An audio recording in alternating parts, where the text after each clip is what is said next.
এত গরম পড়ছে না ব্যাঙ্গালোরে, ভাবা যায় না। প্রচুর গরম পড়ছে। বেশি গরম গরম তারপরে ভাত ধোয়া হচ্ছে একদম ভাত দিয়ে। গরম গরম রান্না করে আনলাম না।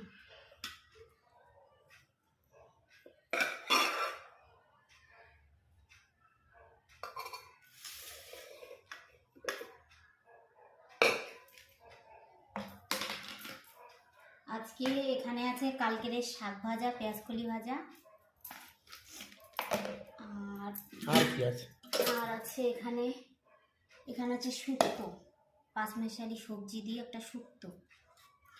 আর এখানে আছে ল্যাঠা মাছ দিয়ে সজনের ডাঁটা দিয়ে আলু দিয়ে ঝোল। আর এখানে আছে এখানে আছে ব্যাঙ্গালোর স্টাইলে চিকেন। এইটাই তো সেই জিনিস, একদম ব্যাঙ্গালোরের ফেমাস জিনিস। টাটা।